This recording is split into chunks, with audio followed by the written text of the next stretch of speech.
Vous êtes sur Radio Soupente, la station des Rapins 100 fois sans loi et sans courbette. Nous poursuivons le cours de cette émission avec l'évocation de notre visite dans le petit musée de Nogent, craquant comme tout, pour une exposition sur l'œuvre photographique de Willy Ronis et quelques toiles de sa femme, Marianne Lancio. Voilà. Ouais, une découverte. Alors on connaît bien sûr Willy Ronis. Moi j'avais souvenir qu'il avait terminé sa vie rue de Lagny, ce qui m'est cher parce que j'ai habité longtemps dans la rue qui est parallèle dans le 20e arrondissement. Alors déjà ce petit musée, comme tu dis, on adore les musées, petits musées. Là on est dans un musée communal où il faut monter un escalier raide en ferraille pour arriver dans les salles, où on traverse une première salle où on va voir des œuvres de l'époque, de la grande époque de Nogent-sur-Marne et des canotiers. Et après donc cette exposition Willy Ronis. Donc c'était l'occasion de l'écouter, de replonger dans sa vie. Donc je vais un peu raconter qui est cet homme qui est qualifié de photographe humaniste. Et effectivement, quand on l'entend raconter ses prises de vue, raconter sa vie, parler du monde, il est extraordinaire. Il est d'une douceur et d'une tendresse incroyable, quoi. C'est un vrai conteur. Il ne fait pas il divague pas dans son récit. Vraiment, c'est clair, voilà, on comprend vraiment. Il se met vraiment à la portée des plus humbles écouteurs qui puissent exister. Ouais. Donc il est mort. Il est mort à 99 ans. Hein, il est né en 1910, donc dans le 18e arrondissement, et il est mort en 2009, donc à Paris, à l'hôpital Tenon. Voilà. Donc en fait, ses parents ont émigré en France à Paris au tournant du XXe siècle. Sa maman était originaire de Lituanie, elle avait vécu en Allemagne et elle arrive à Paris en 1899 et son père et son oncle, qui eux sont originaires de Russie, rejoignent la capitale en 1904 suite aux exactions antisémites dans les pays d'origine de cette famille. Effectivement, Willy Ronis est d'origine juive. Et à Paris, un fonctionnaire d'immigration avait commis une erreur et il a baptisé les Ronis Rones, R-O-N-E-2-S. C'est une faute de frappe. Et en fait, il a signé au début ses œuvres de ce nom-là et ce n'est qu'en 1945 que la famille Ronis a pu récupérer son véritable patronyme. Donc en 1919, Emmanuel Ronis, donc le papa de Willy Ronis, a ouvert un magasin de photographie. En fait, il travaillait dans plusieurs studios et il faisait des retouches. Enfin, et il ouvre son propre magasin en 1919, boulevard Voltaire dans le 11e arrondissement. Et il y a une crise économique, hein, il a des difficultés financières. Et il va demander à Willy Ronis en 1932 de travailler avec lui. Il commence à être malade et Willy Ronis, en fait, voulait être tout sauf photographe. Il était passionné de musique, sa maman était musicienne et lui se projetait vraiment dans un avenir de musicien. Et il raconte que quand il avait 3-4 ans, il se lève un matin et il voyait son papa qui avait travaillé toute la nuit sur des retouches, sur des tirages photos et qui s'était endormi sur ses bras devant sa table de travail. Et il voyait que son père s'épuisait à la tâche, qu'il n'y avait pas de dimanche, il n'y avait pas de repos en fait. Donc il s'était bien dit qu'il ne serait jamais photographe, quoi. Et puis en 1932, justement, son papa est malade et il voit son fils et lui dit: écoute, il faut que j'ai pas de quoi embaucher un apprenti, il faut un ouvrier pour travailler avec moi, il faut que tu travailles avec moi. Et lui, il avait une admiration et un amour fou pour son papa, donc il pouvait pas refuser. Donc en fait, il a travaillé avec son papa jusqu'à ce que ce dernier meure en 1936. Donc 4 ans. Voilà, pendant 4 ans. Et lui, après, donc, le labo photo était complètement endetté. Donc, à la mort de son père, et tout a été vendu par adjudication et ça n'a même pas payé l'ensemble des dettes, quoi. Donc, il s'est retrouvé voilà, sans rien. Il avait un jeune frère et une maman dont il devait s'occuper. Et donc, lui a sacrifié sa passion, la musique. Et après, il va chercher à gagner sa vie et finalement, de tout ce qu'il avait vendu, il avait gardé un Rolleiflex et puis une chambre 18-24. Bon, je sais pas si la chambre lui a beaucoup servi parce qu'elle était usée, mais voilà, il a quand même fait de la photo parce qu'il aimait aussi quand même la photo par transmission, parce qu'il était quand même confronté sans arrêt à ça. Et quand il travaillait avec son papa, il avait des moments quand même de congé où là, il pouvait faire la photo qui lui plaisait, donc aller dans Paris, ou je crois qu'il partait quand même un petit peu en France, donc il pouvait faire des photos de loisirs. Donc il avait quand même cet amour aussi du regardeur et des gens qu'il allait pouvoir tirer en photo. Donc il va petit à petit se politiser. Alors ça s'est pas fait par ses parents, ça s'est fait par des rencontres. En fait, il dit qu'un jour dans son immeuble, il y a un de ses voisins qu'il connaissait par ailleurs qui est rentré d'une manif ouvrière, le visage complètement tuméfié suite à une nuit en prison et suite aux manifs. Donc il avait été quand même mal en point. Donc ça n'a pas changé beaucoup. Ça n'a pas changé. Donc voilà, ça l'a petit à petit, ça l'a politisé, quoi. Et donc c'est par des relations amicales et sa socialisation professionnelle, voilà. Donc il avait commencé à faire de la photo effectivement de plein air dès la fin des années 20, de la photographie de rue au début des années 30. Il avait révélé un peu les signes de la crise économique, il avait regardé un peu les mobilisations sociales et politiques à partir de 33-34, et il a fréquenté la section photographie de l'AEAR, c'est l'association des écrivains et artistes révolutionnaires. Donc là, il y avait des grands noms dans cette association. Par contre, lui, à cette époque-là, était encore en telle difficulté financière qu'il n'avait pas le temps de s'y investir beaucoup, quoi. Fallait qu'il travaille pour gagner sa vie. Et donc, quand son père meurt en 1936, quand il a eu liquidé le magasin, c'est la période du Front populaire, et c'est là qu'il va démarrer une activité professionnelle plus intense, qui va collaborer de temps en temps à l'Humanité, au journal Ce Soir. Il va être à Regard, il va faire aussi des travaux, comme dit, il va y avoir dans sa vie les photos de commande et les photos de travail libre, et donc les photos de commande lui permettent quand même de vivre, et il pouvait avoir des commandes pour pour les grands magasins, pour les chemins de fer, la ville communiste de Villejuif, des revues, il fait des photos de mode, des photos de ski, voilà. Donc il fréquente régulièrement des photographes, dont Capa, duquel il sera très proche. Il va aller aussi photographier dans les Balkans. Il a un ami qui organisait des croisières et qui lui a proposé de partir dans les Balkans. Donc il va dans les Balkans, il fait des photos aussi bien des touristes sur le bateau de croisière qu'il peut revendre et tirer sur place, et en même temps il photographie les villes où ils font des escales, et quand il rentre, il est ami avec Capa, il lui montre les photos, et Capa lui dit écoute, on va faire 5 tirages de chaque photo, puis je vais voir si on peut les diffuser, quoi. Voilà, c'est quand même c'est une amitié, enfin tout ça c'est quand même des relations amicales qui fait que il y a une entraide, quoi. Et donc il travaille aussi, donc, comme je disais, avec le magazine Regard, et il va photographier 2 ans après les usines Citroën aussi à Javel. C'est une commande, on lui a demandé d'aller voir, et c'est là qu'il va faire la photo qui est très connue aujourd'hui de Rose Zenner, qui est cette femme qui harangue, syndicaliste qui harangue d'autres femmes à l'intérieur de l'usine. Et je peux raconter l'histoire de cette photo qui est quand même aussi très touchante. Il photographie donc tout ce qui se passe dans l'usine pour le reportage, et quand il livre son travail, il s'aperçoit que cette photo, en fait, elle est trop surexposée ou sous-exposée. En fait, il peut pas la donner. Voilà, donc il peut pas la donner pour le reportage, il la met de côté, et la vie fait qu'il a plein de choses à faire pour gagner sa vie, donc il oublie un peu cette photo, et 40 ans plus tard, pour la parution d'un de ses livres, il reprend toutes ces photos, et il tombe sur cette photo, et il arrive à en faire un tirage qui va être publié dans un livre.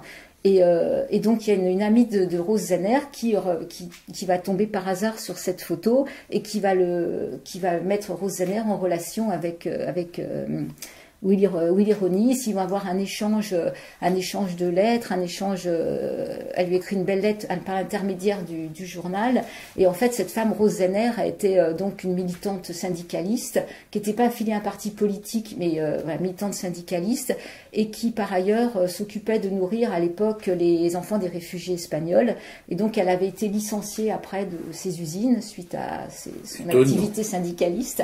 Et en fait, elle avait monté avec son mari un petit bistrot pas loin de l'usine, parce que l'idée, c'était d'avoir un lieu pour que les syndicalistes puissent se réunir. Donc c'est quand même une belle histoire. Lui va l'apprendre justement quand il va la retrouver, donc 40 ans plus tard. Et jusqu'à sa mort à elle, ils vont avoir des échanges téléphoniques. C'est vraiment touchant. Ils vont même pouvoir se retrouver un moment dans ce petit bistrot qui était rue Saint-Charles et qui depuis a changé plusieurs fois de propriétaire. Mais voilà, il raconte ça et en fait, ça me met les larmes aux yeux parce qu'il y a vraiment un regard tellement humain. C'est-à-dire ce qu'il explique, c'est qu'effectivement, les photos, il les vole pas, quoi. Il se montre toujours, il est toujours présent. C'est pas un voleur d'images, en fait. Oui, et je voudrais, pour ceux qui s'intéressent à la photographie, à la technique photographique, c'est parce qu'il a ce négatif. Il n'avait pas le papier adéquat pour en faire un tirage correct. Tout à fait. Un papier qu'il a eu justement après la guerre, parce que il fallait un papier contrasté qu'il n'avait pas. Oui, tu as raison de le préciser, c'est très très important. Oui, parce que pour un photographe comme on dit, c'est quand même étonnant qu'il puisse pas faire un tirage avec un de ses négatifs, même s'il était sous exposé. Oui, surtout que le noir et blanc, on peut travailler justement sur ce qui manque de lumière, on peut cacher des parties. Il y a même des photographes, je me souviens plus, c'est un photographe allemand, qui travaillait tellement ses photos, qui poussait tellement ses photos en noir que parfois on voyait même plus ce qu'il y avait sur la photo. Et alors donc cette photo, elle date pas de 36, elle date vraiment de 38, c'est-à-dire que déjà en 38, on voulait revenir sur ce qui avait été accordé aux ouvriers en 36, quoi, par des Bien sûr, ça n'a pas mis longtemps avant que le patronat réagisse. Voilà. Et donc cette photo, elle est quand même devenue un emblème du Front populaire, de même qu'il avait fait d'autres photos de cette époque-là, quoi. Alors après c'est la guerre en 40, donc il y a l'édification du statut des Juifs par Vichy, donc lui il arrête la photographie et il va passer la ligne de démarcation pour sauver sa peau. En fait il peut plus travailler dans la partie dans le nord de la France, donc il va passer au sud. Remarque que même dans la partie sud qui était soi-disant comment dirais-je libre, il y avait quand même la chasse aux Juifs. Faut pas, parce que Rachfus raconte que ils ont pendant toute la guerre la zone libre n'a jamais été vraiment libre pour les Juifs en tout cas. Et il raconte comment il a passé cette ligne de démarcation. Ils étaient une quinzaine et en fait c'était le seul qui était solitaire. Il avait son vélo, son sac alpin. Le reste, les autres personnes étaient de la famille. Et il dit est-ce que c'est une erreur des passeurs ou une trahison? En fait, ils se sont fait arrêter par les Allemands. Ils ont été repérés. Et donc lui a réussi à s'échapper. Comme il était tout seul, il a pris son vélo et son sac. Après, il a même lâché son vélo et il a couru en abandonnant ses affaires. Et en fait, il a entendu des coups de feu dans sa direction, mais il en a réchappé. Et après, quand il est revenu chercher ses affaires, il s'est aperçu qu'il y a un Allemand qui avait pris son sac à dos et son vélo et que en fait tout le monde avait été arrêté, quoi. Donc en fait, il a eu une chance incroyable de survivre à ce passage, quoi. C'est sûrement une trahison des passeurs, parce qu'il y a eu un film comme ça sur la résistance où on voit justement des gens, des juifs qui ont un passeur justement, et c'est un bateau à moteur qui doit les emmener sur une rivière vers la liberté, et en fait le passeur il est de connivence avec les Allemands et qui mitraille le bateau, qui tue tout le monde et qui prennent tout ce qu'il y avait sur le bateau, parce qu'il y avait évidemment les gens qui emmenaient leurs petits trésors, des tableaux, des bijoux, etc. Et voilà. Ouais. Donc lui a pu réchapper à ça. Après, il a réussi à obtenir de nouveaux papiers d'identité, un refuge temporaire à Bergerac, et jusqu'en 1944, il a vécu dans le sud-est de la France en faisant des petits travaux de laboratoire, de décors, de mise en scène. Il a rencontré le groupe Prévert qui l'a très bien accueilli, et là justement, il circulait de ville en ville en faisant des petites représentations de théâtre, et lui s'occupait des décors en disant qu'il y avait toujours beaucoup de travail à faire parce qu'ils avaient une camionnette, les décors étaient sur le toit, donc c'était face au vent, face à la pluie, enfin, et c'est là qu'il a croisé celle qui va devenir après sa femme, qui était dans le sud, et qui lui a demandé si ça avait un petit peu peindre. Il dit moi je fais pas de peinture, et en fait il a fait un week-end, elle était avec son mari et son fils de 2 ans, et donc il a fait un passage chez elle pour voir ce qu'il pouvait faire. Une petite initiation. Voilà, une initiation à la peinture, et en fait comme ça a fonctionné, en fait ils ont travaillé, ils faisaient de la peinture sur bijoux fantaisie, et comme il disait, comme c'est c'était la guerre, tout se vendait, donc ça a fonctionné pendant quelques mois.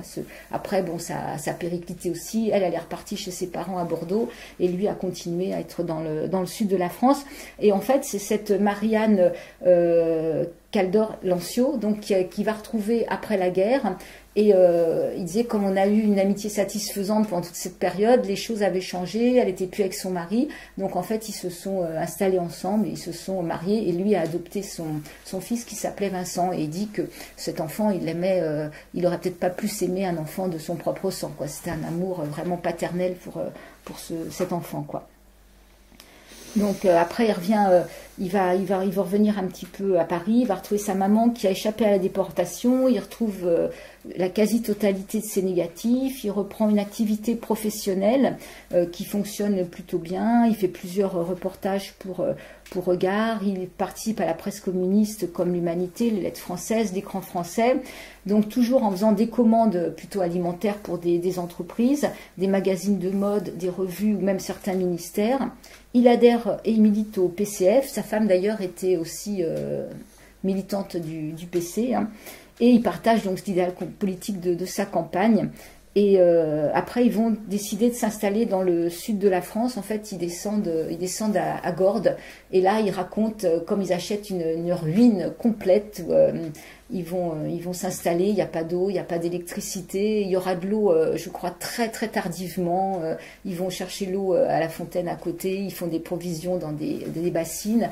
Et c'est là d'ailleurs qu'il va réaliser une photo qui a fait aussi presque le tour du monde, qui a un nu de femme, et il a photographié sa femme qui se réveillait d'une sieste, qui est nue, et qui descend de la sieste, il prend un cliché quand elle se rince le visage pour sortir un peu de sa sieste, et il disait qu'il était il était au 2e étage en train de bricoler sur les murs, et il la voit descendre, et il a toujours son appareil à côté, et donc il a pris cette photo, et qui est absolument magnifique, effectivement, parce qu'on voit cette maison qui a toujours gardé son jus, parce qu'après vers Gordes, enfin toi tu connais bien parce que tu as vécu à côté, c'est devenu très... Moi j'ai vécu à Gordes même. À Gordes, ouais. Donc c'est quand même des endroits qui sont devenus très bourgeois en fait. Oui. Ah bah, où il y a eu quand même des gens comme Chagall, des gens comme Vasarely, des gens aussi, l'autre là qui s'est suicidé, ce grand Flandrin qui faisait la peinture abstraite. Ah, Nicolas de Staël. Nicolas de Staël, il séjourné aussi. Il y a plein d'artistes de l'art moderne, d'après-guerre, qui sont passés par Gordes. Ouais. Aussi bien des plasticiens que des écrivains, que des musiciens. Ouais. Et lui, justement, voulait que cette maison, ils avaient acheté ça pour vraiment une bouchée de pain, parce qu'il n'y avait pratiquement rien qui tenait debout. Et il voulait que ça reste vraiment dans son jus, avec la tomette, avec les murs un peu à l'ancienne. Enfin, alors même s'ils ont bricolé dedans, c'est vraiment resté une maison de l'époque, quoi. Et donc, il fait cette magnifique photo, quoi. Et là, en fait, après, il y a une période un peu difficile où, justement, dans les années... Donc, il est resté dans le sud, ce qui l'a éloigné quand même de Paris et des contacts des réseaux parisiens. La peinture humaniste était peut-être moins en vogue, donc il y a eu un gros creux dans sa carrière, où là, ils étaient quand même plutôt... la peinture humaniste. La photographie humaniste. Ah ouais. Ils étaient plutôt désargentés, en fait. Et après, il a fallu attendre les années 70-80 pour que ça revienne plus sur le devant de la scène, et que là ils reviennent en région parisienne et qu'ils retravaillent à nouveau et qu'ils soient vraiment sollicités, quoi. Il a travaillé aussi à l'agence Raffo, c'est très longtemps. Alors c'est une agence, alors il racontait l'histoire de cette agence. Raffo, ça vient de Rado, le nom de la famille hongroise qui l'a créé, et de photographe en fait. Et ben Raffo, c'est dans le 6e, là, pas loin de la Seine. Tu sais, on y passe quand on va dans ce coin-là, on y passe souvent devant. Donc à partir effectivement des années 80, quand il bénéficie à nouveau d'une reconnaissance éditoriale et populaire, là il y a des ouvrages, des livres qui vont paraître, dont Sur le fil du hasard. Et pendant qu'il était en fait dans le sud, où il avait continué, il avait enseigné à la faculté de lettres d'Aix-en-Provence, à l'école des beaux-arts et d'architecture d'Avignon. Donc c'est quelqu'un qui a milité aussi, qui se définissait comme juif, antisioniste et athée. Je pense que c'est important de le préciser. Il était membre de l'association des Amis de l'Humanité, et il fut plusieurs fois fêté pendant le rassemblement annuel du journal qui avait été fondé par Jaurès. Et il a milité pour la reconnaissance des droits professionnels et moraux des photographes. Voilà, donc c'est un peu toute son histoire. Et à la fin, en fait, à la fin de sa vie, sa femme, c'est dans les années 88, je crois, sa femme perd la tête, elle a la maladie d'Alzheimer. Et du coup, elle sort, elle peut plus se repérer, donc elle peut plus rester avec lui dans le domicile conjugal. Et il y avait avant contacté la maison des artistes de Nogent, hein, que tu connais, puisque c'est à 2 pas d'ici, qui accueille justement les artistes. Et lui déjà anticipait même son décès. Il disait que si jamais il mourait avant elle, elle pourrait pas supporter la solitude, donc il imaginait quand même avoir un endroit où aller pour elle. Et en fait, quand elle contracte cette maladie d'Alzheimer, elle va résider à la maison des artistes pendant 3 ans, et lui, pendant ces 3 ans, viendra tous les week-ends la voir. Et comme elle reste une bonne marcheuse, là, ils vont marcher sur les bords de Marne. Ils ont des bistrots préférés, comme le Petit Pont, un restaurant qui est Petit Bras de Joinville, là, qu'on connaît, qui est vraiment sympa. Et donc, il va faire des photos de bridge, de bière, enfin voilà. Et donc, l'exposition, nous, qu'on a vue, justement, va raconter un petit peu ces bords de Marne, pas dans les années 88, mais avant. Et oui, donc il va perdre sa femme en 91, je crois, c'est dramatique, d'autant que Vincent, son fils adoptif, était mort quelques années avant, en 88, d'un accident de deltaplane. Donc en fait, il y a un moment où sa vie s'effondre complètement. Et bon, il va finir par récupérer et continuer à faire de la photo après ces événements tragiques, quoi. Et à la fin de sa vie, en fait, comme donc dans cette période où il avait peu d'argent, il avait proposé à l'État de faire une donation de ses négatifs et de ses photos, et en fait contre un logement. Et donc c'est comme ça qu'il a logé rue de Lagny gratuitement pendant ces dernières années, quoi. Et il a un héritier, c'est un petit-fils qui s'appelle Stéphane Kowalski, qui est aussi photographe, et je crois qu'il anime des conférences là, justement par rapport à l'exposition qu'il y a à Nogent, quoi. Donc c'est une vie touchante. On peut voir dans cette exposition, on peut le voir raconter justement. Il parle de ses photos, de ses prises de vue. Donc ça, on va en parler un peu après. Et il y a aussi dans cette expo 2 œuvres de sa femme que j'ai trouvées absolument magnifiques. Voilà, il y a une vue sur une arrière-cour avec une maman qui fait la lessive dans une bassine, comme on les faisait à cette époque-là, puis un petit garçon en premier plan qui joue dans cette arrière-cour de quartier ouvrier, et une autre qui est une rue de banlieue toute simple. Il n'y a malheureusement pas celle du jardin ouvrier, qui est aussi une peinture magnifique. Ben, quels artistes peintres à cette époque-là, enfin, je ne parle pas des artistes peintres amateurs, de ceux qui bricolent le dimanche, mais sa femme est une artiste peintre professionnelle. Quels artistes peintres professionnels s'intéressaient à ces lieux pauvres, à ces activités de gens humbles à cette époque-là? C'était l'époque où il y avait tous ces farfelus de l'art moderne, voilà, ou de l'art abstrait, voilà, qui théorisaient à longueur de journée, un peu comme nos artistes contemporains, voilà, sur l'art. Mais non, là, j'ai été vraiment très très touché.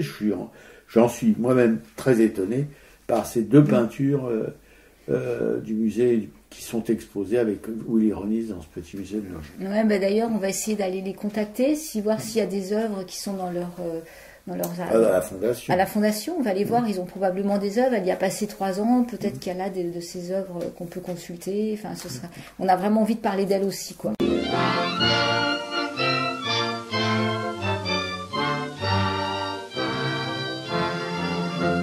Ma blonde, entends-tu dans la ville siffler les fabriques et les trains? Allons au devant de la ville, allons au devant du matin. Debout, ma blonde, chantons au vent, debout, allez.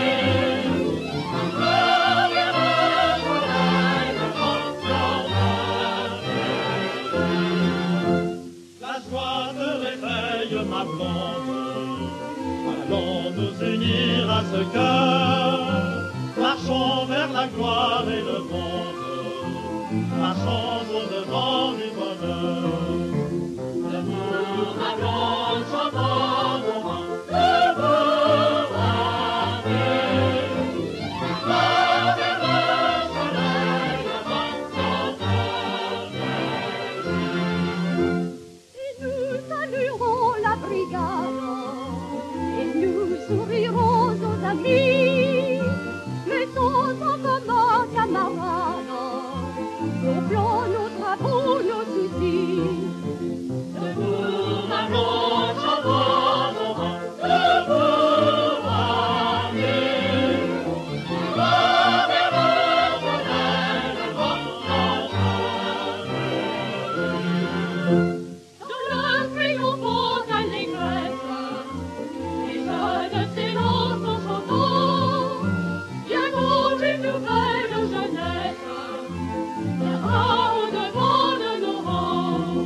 Allons au devant de la vie, chanson du Front populaire. Alors on va parler un petit peu de l'exposition quand même qu'on a vue, qui est plus axée un peu sur les bords de Marne, les guinguettes, les studios qu'il y avait de cinéma sur Joinville et tout. Donc en fait en 1948, c'est le Figaro qui avait publié un numéro spécial sur les guinguettes. Donc il y avait 26 photos de Willy Ronis qu'il avait réalisé l'année précédente, et lui avait découvert les bords de Marne en 1938. Donc là il y retourne et il va faire ces photos. Il habite boulevard Voltaire, donc pas très loin, et il a une petite moto, donc il peut tous les jours aller photographier sur les bords de Marne.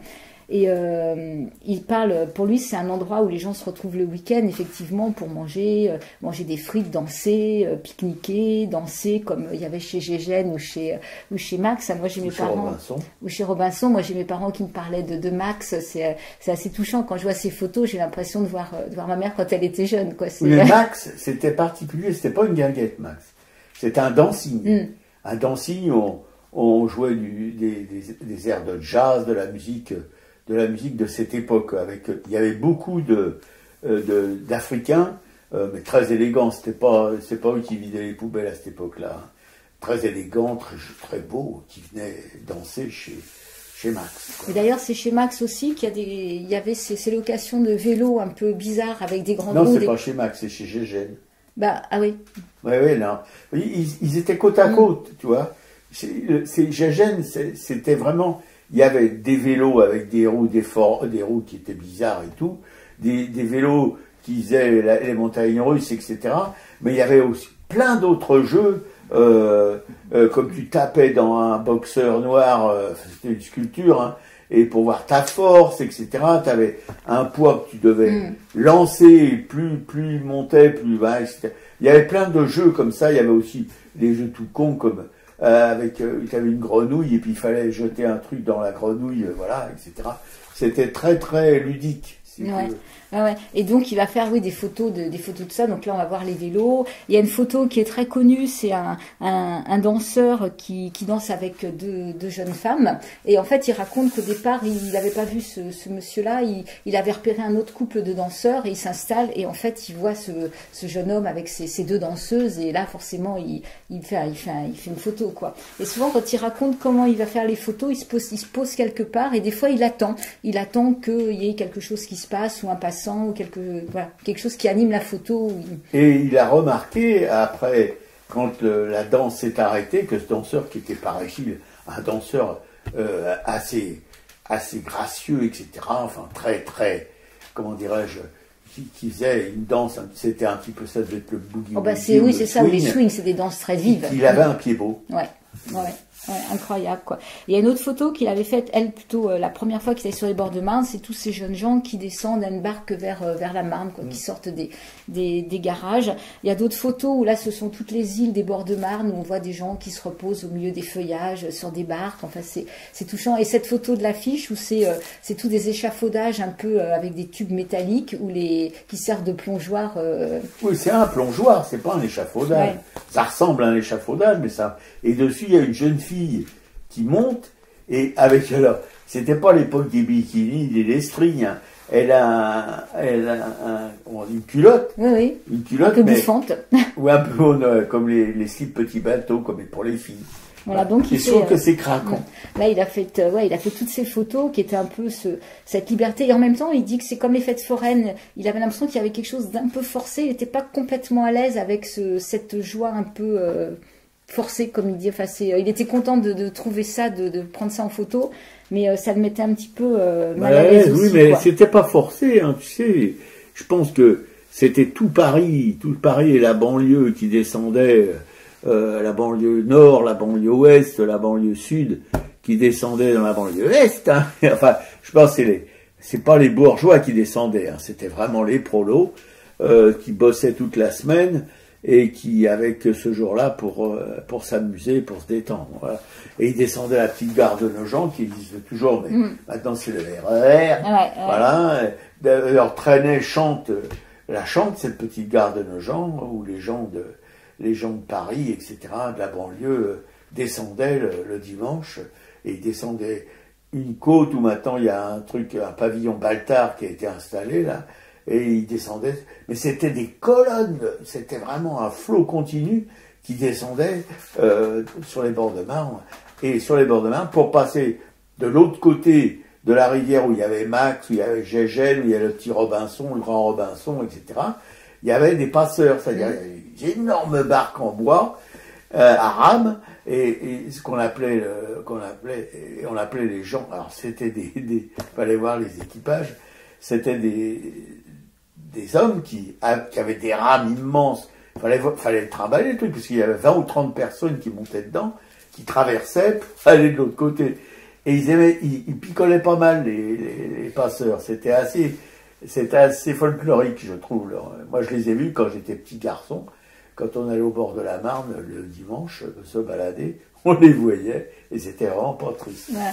Et alors, dans cette exposition, il a fait aussi des photos sur un studio qui s'appelle chez Starwitch, qui est un réalisateur de films d'animation. Lui était d'origine polonaise, donc il faisait de la marionnette animée, et donc il avait eu une commande pour refaire un reportage justement sur ce petit studio. Donc là, on voit quelques photos des marionnettes animées et des gens qui sont au travail dans ce studio. Et on voit des marionnettes réelles. Et on voit des marionnettes, on expose aussi, et c'est vraiment un boulot magnifique.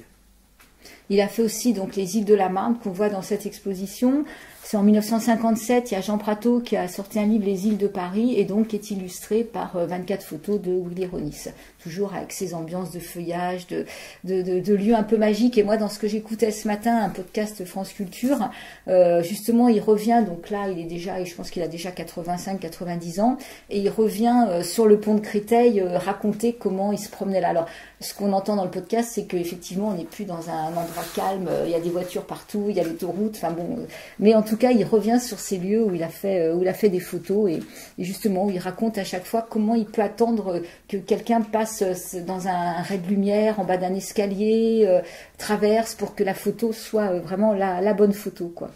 Oui, parce qu'il faut dire qu'après la dernière guerre, si vous voulez, il n'y avait pratiquement pas de voiture. Sur les bords de Marne, c'était vraiment je ne sais pas si une voiture aurait pu passer, parce que c'était les trottoirs, les routes, etc. C'était des colonnes de baladeurs là, du dimanche qui les investissaient, quoi. Ouais.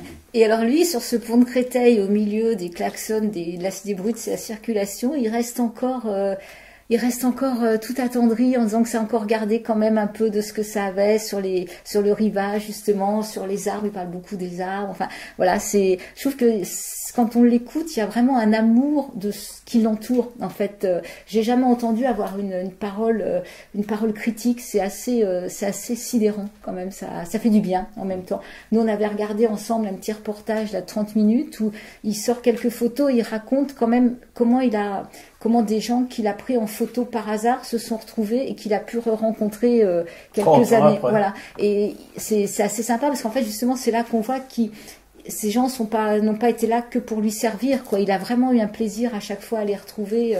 Quand il parle de ce couple qui est en haut de la tour de la Bastille, là, parce qu'on pouvait monter de la colonne de la Bastille, on pouvait monter, et il fait une photo d'un couple d'amoureux qui regarde Paris, qui est un petit peu dans la brume, et donc ce couple est de dos, et la photo après va être publiée plusieurs fois.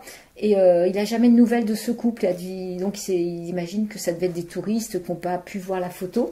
Et puis un jour, c'est pareil, je crois que c'est la sortie d'un livre. Quelqu'un le contacte et dit mais je connais ce couple en fait, ils ont un café pas très loin, voilà, ils ont un café pas loin, voilà. Et donc Willy Ronis va les rencontrer, et donc ce qui est étonnant c'est qu'ils avaient effectivement un café, et dans le café il y avait cette photo, et eux étaient même pas sûrs que ce soit eux, et de toute façon on n'aurait même pas osé le contacter, quoi. Oui, c'est étonnant parce que les photographes que j'ai fréquentés à une époque de ma vie, des photographes d'ailleurs que Willy Ronis a connus, comme le Quérec et compagnie, n'étaient pas vraiment aussi humains que lui, quoi. Enfin, ils avaient une certaine indifférence une fois qu'ils avaient leur cliché de fait. Après, je pense pas qu'ils s'intéressaient vraiment à leur sujet, quoi. Voilà. Willy Ronis, c'est pour ça une exception, vraiment, je crois. Je pense même qu'il a retrouvé, c'est pareil, une des photos qui avait été très connue, où c'est une manifestation avec une petite fille qui porte un bonnet phrygien, et c'est pareil, il a eu l'occasion de rencontrer cette petite fille qui était devenue quand même une vieille dame, et voilà, d'être content de pouvoir justement rediscuter. Enfin, c'est oui, c'est voilà, il alliait son art à vraiment un humanisme pas du tout, comment dirais-je, comment on peut dire, hein. C'est pas quelque chose de truqué, c'est pas quelque chose de forcé, quoi. C'était vraiment dans sa nature, il semblerait, quoi. Ouais. Et donc il a fait aussi des photos des studios de Joinville, hein, qui sont connus, les studios de cinéma de Joinville. Et là, on voit, c'est après-guerre et il fait froid. Donc il y a des femmes qui travaillent c'est un film qui s'appelait Le Pont des Resquilleurs, je crois. Enfin, un film qui avait l'air un peu un film d'après-guerre, un peu comique. Et ces femmes sont là, elles ont froid, elles se réchauffent devant les lumières en attendant de reprendre le tournage, quoi. Oui, d'ailleurs, il a même fait une photo de l'intérieur du petit pont. Du restaurant. Du restaurant, le Petit Pont. Ouais. Le Petit Pont, ouais, c'est un petit restaurant qui est pas très loin et qui a gardé effectivement en fait toute une touche. Il est resté dans son jus depuis les années 20. Et 1920, je veux dire. Alors on vous conseille si vous voulez y aller. Alors c'est un peu cher, mais par contre maintenant en été, c'est un peu cher. Ouais, en été, il y a une petite terrasse qui donne sur le petit bras de la Marne, c'est romantique à souhait, quoi. Ah ouais, c'est très romantique. Et on peut se balader sur les bords de ce petit bras. Ça fait une boucle et on peut retrouver qui arrive pratiquement où était Max, qui est devenu maintenant un bowling. Je sais même pas si c'est encore un bowling d'ailleurs. Ben voilà. Ouais. Et il y a une photo qui est très très touchante aussi, c'est justement quand sa femme est à la Maison des Artistes, que pendant 3 ans, tous les week-ends, ils vont aller se promener. Elle est dans ce grand parc, parce que la Maison des Artistes, c'est un grand parc aussi. Hein. C'est 10 hectares. Voilà, donc en fait, elle est là, elle est assise au milieu des feuillages, et c'est vraiment très très beau, c'est touchant de voir ce regard qui porte sur elle. C'était dramatique, hein, pour lui, parce qu'en 3 ans, il a perdu son fils adoptif et sa compagne, quoi. C'était voilà. Ouais. Donc on vous invite à faire connaissance avec Willy Ronis. Hein, je mettrai des liens sur les podcasts qu'on a écoutés. Et c'est gratuit. Hein. C'est gratuit, c'est important de le souligner. Et dans le musée, il y a une petite vidéo justement où il raconte aussi un petit peu tout ça, toute sa vie, toutes ses photos. Juste à l'entrée, on vous demande d'où vous venez. Voilà, on ne vous demande pas votre nom, on vous demande d'où vous venez. Si vous venez, par exemple, de Paris, si vous venez du Péreux, de Brie, de Vincennes, etc. Quoi, voilà. C'est tout ce qu'on vous demandera. La guinguette guinguette a fermé ses volets, les joyeux triolets de la cornemuse. On voit comme sur un écran qu'ils inquiéteront, les ombres s'amusent. On dit que pourtant un costaud qui frisa l'échafaud pour des vendus qui rusent vient d'entrer rageur en vengeur, oui mais la guinguette a fermé ses volets. Le rythme des pas incertains, soudain serait-ce l'heure, et dans l'accordéon plaintif, craintif, un son demeure, des jurons de voix mâles et des râles, la chute de corps lourds, hargneux, des coups sourds. La guinguette a fermé ses volets, le même son inquiet de l'accordéon glace. On voit comme sur un écran des couples haletants dont les ombres grimacent. On devine au choc la fureur des costauds en sueur qui roulent et qui s'enlacent. On voudrait bien voir et savoir, oui mais la guinguette a fermé ses volets. Le calme revient brusquement, vraiment, était-ce un leurre? Pourquoi ces sanglots convulsifs, furtifs, des femmes pleurent? Là-bas, un groupe traîne vers la Seine, quelques paquets maudits qui sont dans la nuit. La guinguette a rouvert ses volets, les joyeux triolets de l'accordéon fusent. Les lampions éclairent discrets, les couples guilleraient en leurs ombres confuses. On dit que ce soir le costaud qui frisa l'échafaud pour des vendus qui rusent est sorti très gai, est-ce vrai? Oui, mais la guinguette avait mis ses volets.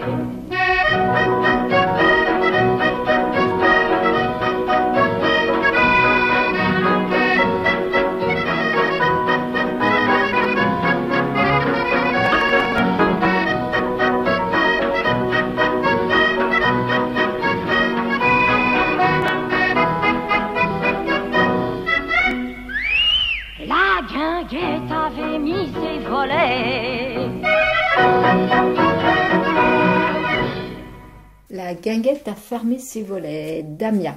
Les expositions. Alors les expositions. Donc cette exposition au Petit Musée de Nogent-sur-Marne, Willy Ronis sur les bords de Marne, Éric Dubuc au Musée d'Art Moderne de la Ville de Paris jusqu'au 23 mars, Lupers au Musée Mayol jusqu'au 23 mars, José de Ribera au Petit Palais jusqu'au 23 février, c'est la fin, Eugène Carrière, peintre et humaniste au Musée Eugène Carrière jusqu'au 30 mars, Nadia Léger au Musée Mayol jusqu'au 23 mars, Suzanne Valadon à Pompidou jusqu'au 26 mai, Zadkine Modigliani, une amitié interrompue au Musée Zadkine jusqu'au 30 mars, Elle, les élèves de Jean-Jacques Henner au Musée Jean-Jacques Henner jusqu'au 28 avril, Traits d'union, ce sont des gravures, une exposition à la mairie du 6e du 15 février au 8 mars, où vous pouvez voir une œuvre de Sophie Villoutrex-Brageux, entre autres. Le bois dans tous ses états, c'est à la galerie Ménil 8 jusqu'au 23 février. Là, c'est Marina Argentini qui m'a donné cette info. Et au musée Picasso, une exposition qui va démarrer le 18 février jusqu'au 25 mai. C'est l'art dégénéré, le procès de l'art moderne sous le nazisme. Ça doit être très intéressant aussi. Le culturel de la semaine. Alors, le culturel de la semaine, moi j'ai regardé un film sur Arte qui s'appelle Jeanne Sillman, 1088 Quai du Commerce à Bruxelles. C'est un film de Chantal Akerman qui est très connu pour être un film un peu d'avant-garde sur les femmes. Et en fait, c'est bien de le voir en replay, c'est un film qui dure 3h15, qui m'a complètement oppressée. C'est le quotidien, c'est 3 jours de la vie d'une femme au foyer dans les années 70, qui est veuve et qui s'occupe de son fils. On la voit qui a tous ses gestes ritualisés et c'est très pesant, mais ça montre effectivement quelle pouvait être la vie de cette femme. Alors cette femme se prostitue en fin d'après-midi pour gagner un peu d'argent. Elle reçoit un homme, ça dure quelques quelque temps dans sa chambre et le monsieur repart, on ne voit rien. Voilà. Mais ce qui est surtout oppressant, c'est le quotidien de cette femme, comment elle répète chaque geste tous les jours, elle épluche les pommes de terre, elle fait à manger, son fils rentre de l'école, le peu de dialogue qu'il y a avec son fils, comme elle est veuve, comme elle ne parle à peine de son mari. Enfin, voilà, je pense que c'est un film qu'il faut voir. Et c'est bien, moi je l'ai regardé par petits morceaux, je ne peux pas le regarder plus à la fois. Quoi. Ça s'appelle comment ? Ça s'appelle Jeanne Sillman. Ah. C'est un film de Chantal Akerman, je crois en 1975. Voilà. Moi j'ai regardé surtout des images, évidemment j'ai vu des choses mais plus ou moins intéressantes, mais j'ai regardé des images de l'œuvre de Marianne Lancio, et j'étais vraiment bouleversé par son travail. Qui n'est pas du tout prétentieux, qui n'est pas un travail à message, machin, et trucs, bien qu'elle soit très politique, c'était une artiste très politique, qui s'est même opposée d'une certaine manière à Aragon, quand ils étaient tous les deux au PC, sur le regard d'Aragon sur l'art en général, voilà. Donc c'était pas non plus une petite nature, je pense. Pour se friter avec Aragon, il fallait avoir quelque chose dans ses valises, voilà. Mais elle regarde, si vous voulez, le aura des pâquerettes, si on peut dire ça, les gens qui disparaissent de la vie comme ça, dont personne ne se rappelle jamais, qu'ils aient fait. Pourtant, ils ont eu des vies bien remplies, des vies d'honnêtes gens la plupart du temps, comme, si vous voulez, ce jardin ouvrier avec un prolo qui est en train de bêcher son jardin ouvrier, avec tout ce qu'il y a dans un jardin ouvrier, avec au fond de l'œuvre de la toile des usines qui crachent de la fumée, quoi, voilà. Moi, j'en ai vu comme ça dans la région lyonnaise. J'ai vu, ça pourrait être un jardin ouvrier que j'ai vu dans la région lyonnaise il y a une 20 ou 30aine d'années, voilà. Aussi des arrière-cours, comme il y en avait il y a encore après la guerre ou avant la guerre, mais après la guerre, parce que moi je n'ai pas de souvenir d'avant la guerre, puisque je suis né pendant la guerre, mais après la guerre, dans les années 50, des arrière-cours, c'est pas des choses de, comment on appelle ça, les endroits où il y avait des gens qui bâtissaient des cabanes, là. Les fortifs? Non, pas des ghettos, des bidonvilles. Des bidonvilles, voilà. Pardon, je suis pas très fort dans tout ça. C'est pas des scènes de bidonvilles du tout, c'est des scènes de quartiers ouvriers et de ce que les ouvriers ou les ouvrières étaient astreints de faire pour que la petite famille fonctionne bien. Et là, on voit une ménagère en fond de cour avec une grosse lessiveuse devant elle et qui lave le linge de la famille avec en premier plan un petit garçon qui joue. Voilà. Il y a aussi des images de rues, banlieues, toutes simples. Voilà, ce que j'aime dans son travail, c'est que c'est une peinture, on pourrait dire presque naïve, mais c'est pas du tout d'un style naïf, mais c'est naïf dans le sens où on sent pas de messages sous-jacents, de choses, vous voyez, ça veut dire ceci, ça veut dire cela. Des artistes d'aujourd'hui vous en feraient presque un bouquin, voilà, mais c'est pas du tout le genre. Mais en même temps, comme il y en a deux, donc exposés au petit musée de Nogent avec les photos de Willy Ronis, et je vous assure que vous pouvez vous perdre dans ces images tellement. Alors il y a beaucoup de petits détails qui sont importants, il faut bien les regarder. Moi, j'ai été vraiment bouleversé comme je ne l'ai pas été depuis très longtemps en regardant des peintures. Et tout de suite, sur Radio Soupente, la station des Rapins 100 fois 100 et 100 courbettes, nous allons évoquer nos amanches, Claude et André, de la Nation. Claude et William, nos potes de Brest. Salut les potes de Brest. Salut. Jean-Paul Souvraz, un grand peintre de Clou des Kerbranches dans la banlieue de Dunkerque. Claudine, une copine à ma camarade Piquécou, qui partage avec ma camarade Piquécou, Claudine, leur amour de l'art, de la peinture, de la sculpture, de la musique, de la littérature, bref, des copines. Corinne, Anne-Emmanuel et Frédéric, 3 copinettes. Corinne, une tapissière de génie, Anne-Emmanuel, une grande plasticienne, et Frédéric, qui touche des tout petits formats en aquarelle sur papier, mais qui sont très très intéressants. Juliette Planck, une graveuse magnifique en relégation à Rochefort-sur-Mer, qui donne aussi des cours, mais il faut payer, alors payez-lui un atelier chez elle, comme ça lui permettra de mettre un peu plus de nouilles dans sa soupe. Sophie Villoutrex-Brageux, une grande graveuse, qui expose en ce moment, ma camarade Piquicot vous en a parlé dans les expositions. Clément, qui grave sur tout ce qui bouge, le Van Gogh de la taille d'épargne. Agnès Dubert, une graveuse magnifique que nous avons connue à Lille. Oui, à Lille dans le Nord, oui. Maintenant, elle est en Bretagne Sud après avoir pique-niqué en Ariège. Thierry Morciot, un grand peintre bruxellois, magnifique, mais comme ces peintres du Nord, quoi, très fantastique. Alice Amoroso, une très très jeune graveuse, mais a promis un avenir magnifique. Raoul Villoula, même punition, même motif. Colette et Jacqueline, 2 veuves de peintres, aujourd'hui hélas disparus. Odon pour Odette et Raymond Imbert pour Jacqueline. Malheureusement, Colette, pas Odette, Colette, elle aussi, a... Bref, a tiré sa révérence. Et Jacqueline, on ne sait pas. Liliane et Laurence, 2 écrivaines de polar, dont une a fait la malle, c'est Liliane, elle est retournée vers son créateur. Reste Laurence devant la page blanche, courage Laurence, tant qu'on respire, on vit. Geneviève, notre sorcière bien-aimée, je vous annonce avec une grande tristesse qu'elle a tiré elle aussi sa révérence, elle a rejoint Liliane, elle a rejoint... Quelle tristesse.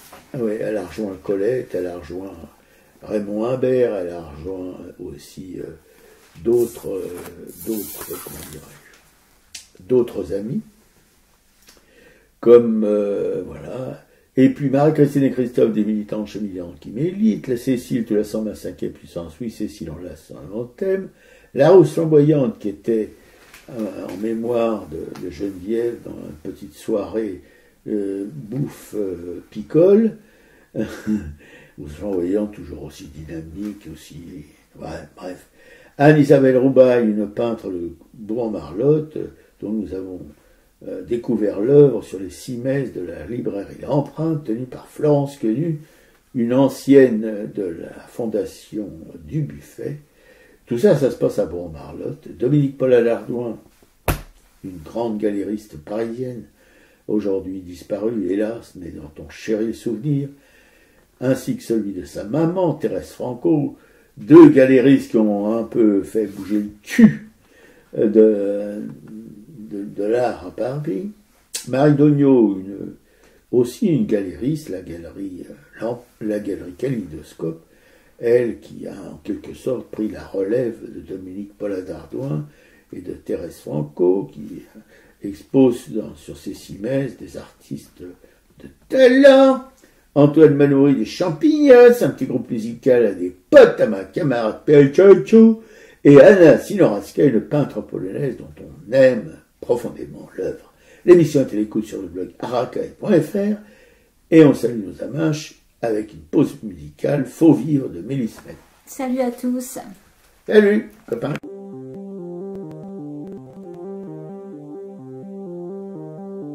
Malgré l'écran cieux du néant, c'est pour mieux nous manger enfants et les silences et les boucans, faut vivre.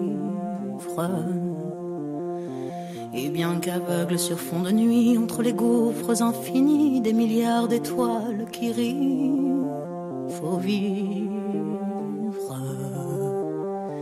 Malgré qu'on soit pas toujours beau et que l'on ait plus ses 16 ans et sur l'espoir, un chèque en blanc, faut vivre. Malgré le cœur qui perd le nord, au vent d'amour qui souffle encore et qui parfois encore nous grise, faut vivre. Malgré qu'on n'ait pas de génie, n'est pas Rimbaud qui veut pardir et qu'on se cherche un alibi. Malgré tous nos morts sans coquette qui errent dans les rues de nos têtes, vivre. Malgré qu'on soit brave et salaud, qu'on ait des complexes à gogo et qu'on les aime, c'est ça le pire, faut vivre. Malgré l'idéal du jeune temps qui s'est usé au nerf du temps et par d'autres prix en chantant, faut vivre. Malgré qu'en se tournant vers le passé, on est effrayé de s'avouer qu'on a tout de même un peu changé, faut vivre. Malgré que l'on soit de passage, qu'on vive en fou, qu'on vive en sage, tout finira dans un naufrage, faut vivre. Malgré qu'au ciel de nos poitrines, en nos sentinelles endormies, dans un bruit d'usine gémit, le cœur aveugle qui funambule sur le fil du présent qui fuit, faut vivre. Malgré qu'en nous un enfant mort si peu parfois remue encore comme un vieux rêve qui agonise, faut vivre. Malgré qu'on soit dans l'engrenage des notaires et des héritages où le cœur s'écœure et s'enlise, faut vivre. Malgré qu'on fasse de l'humour noir sur l'amour qui nous en fera boire jusqu'à ce qu'ils nous disent au revoir, faut vivre. Malgré qu'à tous les horizons, comme un point d'interrogation, la mort nous regarde d'un œil ivre, faut vivre. Malgré tous nos serments d'amour, tous nos mensonges jour après jour, et bien que l'on n'ait qu'une vie, une seule pour l'éternité, malgré qu'on la sache rater, faut vivre.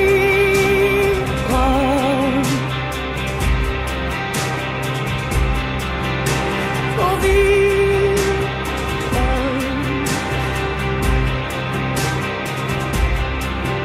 Faut vivre. Faut vivre.